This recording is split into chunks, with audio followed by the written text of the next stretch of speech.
बढ़ेंगे आगे। उधर दिल्ली में कैबिनेट मंत्री असीम गोयल ने जनता टीवी पर खास बातचीत की है, वो आपको सुनाते हैं। हरियाणा सरकार में मंत्री असीम गोयल जी हमारे साथ बात करने के लिए मौजूद हैं। अमित शाह हरियाणा दौरे पर देखने को मिलते हुए नजर आए, सरकार बनाने की दोबारा बात करते हुए नजर आ रहे हैं। लेकिन सर, कांग्रेस ये लगातार कह रही है कि सरकार उनकी बनेगी, 70 पार का नारा जो है वो दे रहे हैं। देखिए, जनतंत्र है और कोई भी कुछ बोल सकता है। कांग्रेस भी राजनीति कर रही है। देश को इस बार उन्होंने कई सालों तक चलाया। अगर वो कहते हैं हम सरकार बनाएंगे तो क्या दिक्कत है? दावा करना और ज़मीन पे हकीकत, दोनों में बहुत फ़र्क होता है। माननीय अमित शाह जी एक कुशल संगठन शिल्पी हैं और जिस प्रकार से उन्होंने घोषणा की है कि आदरणीय नायब सिंह सैनी जी ही दोबारा हमारे मुख्यमंत्री बनेंगे सरकार आने पे, एक साधारण किसान के घर का बेटा, एक साधारण कार्यकर्ता को अपने लगने जैसा और 2,80,00,000 लोगों को लगने वाला कि भैया मुख्यमंत्री ना होकर हमारा अपना है, परिवार का अपना है, परिजन है, भाई है, बेटा है, भतीजा है, तो उस नाते की एक फीलिंग आज तक किसी मुख्यमंत्री के नाते नहीं आई है।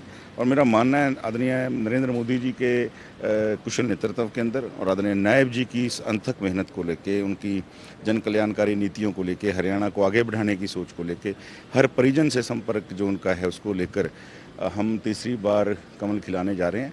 और कांग्रेस नारा तो 90 के में से 100 पार का भी दे सकती है, तो हम कांग्रेस के नेताओं के ऊपर मैं कोई इस बारे में टिप्पणी नहीं करना चाहता। सर, एक बयान कल राहुल गांधी का सदन में देखने को मिलता हुआ नजर आया, हिंदू हिंसक, इससे जोड़ते हुए जो है कहीं ना कहीं वो जो है नजर आए। किस तरीके से बयान को देखते? देखिए, मैं तो सिर्फ एक बात कहना चाहूँगा, राहुल जी अब तो बड़े हो जाइए। सारी ज़िंदगी आपने लोगों की पर्चियाँ और कान में फूंक आपके कोई मार देता है, पर्ची पे लिख देता है, आप जाके वो अल्प ज्ञान जाके दे देते हैं। धर्म अगर समझना है तो एक लाइन में भी समझा जा सकता है, हिंदू को समझना है एक लाइन में भी, और अगर नहीं समझना तो पूरी ज़िंदगी भी खप जाएगी।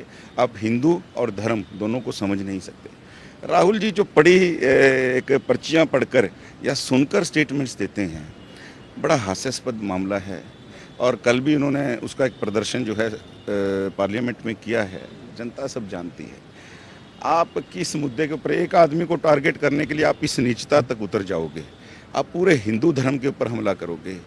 अरे भैया, आपको नरेंद्र मोदी जी के बारे में कुछ कहना है तो नाम लेके बोलिए।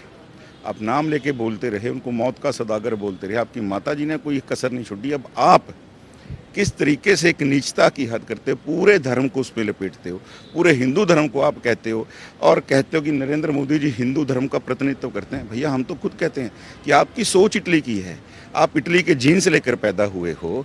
और वही बात कल राहुल गांधी जी ने पार्लियामेंट में उसको, मैं कहता हूँ कि उसको बिल्कुल प्रमाणित कर दिया कि मैं वो हिंदू नहीं है, ना वो हिंदू धर्म को समझ सकते हैं और ना उन्होंने कभी हिंदू धर्म को समझने की कोशिश की है।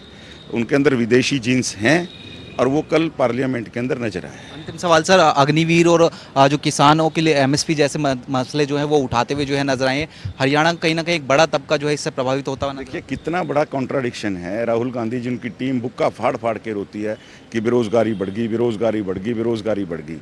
और एक ऐसी योजना कि जिसके अंदर एक युवा को लगे कि मैंने 4 साल मातृभूमि की सेवा की है, मातृभूमि की जड़ों से जुड़ा हूँ, उसके अंदर राष्ट्र की भावना आए और बाद में एक ऑनरेरियम, मैं तनख्वाह नहीं कहूँगा, मैं एक सम्मान निधि कहूँगा, जब उसको एक अच्छा पैकेज सम्मान निधि का मिलता है कि ताकि वो घर वापसी जाए, युवा अवस्था में ही अपने व्यापार को सेट करे, अपने परिवार के भरण पोषण के लिए कुछ काम कर सके, एक अच्छा सम्मान निधि उसको मिलती है, आप उसके ऊपर भी सवाल उठाते हो। आप उनको यूज एंड थ्रो मजदूर बोलते हो।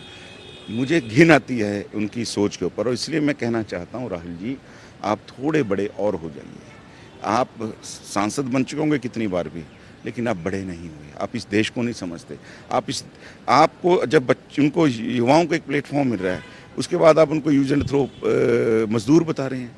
और दूसरी बात, जो आपने किसानों की बात की, मैं सीधा कहना चाहता हूँ, 60 साल जिनका कार्यकाल रहा, इतनी बड़ी समस्याओं को नासूर बनाकर हमारे सामने रख गए, उनको हल करने में लगे हैं। किसान हमारे साथी हैं, हर जन का, हर वर्ग का उसके बारे में सोचना माननीय नरेंद्र मोदी जी और नायब सैनी जी की प्राथमिकता है और उनके नेतृत्व में, दोनों के नेतृत्व में हम इन चीज़ों को आगे करके रहेंगे, बढ़ के रहेंगे। असीम गोयल जी थे, जनता टीवी से तमाम मसलों को लेकर खास बातचीत कर रहे थे। कैमरामैन दीपक चौहान के साथ स्पर्श शर्मा, जनता टीवी, दिल्ली।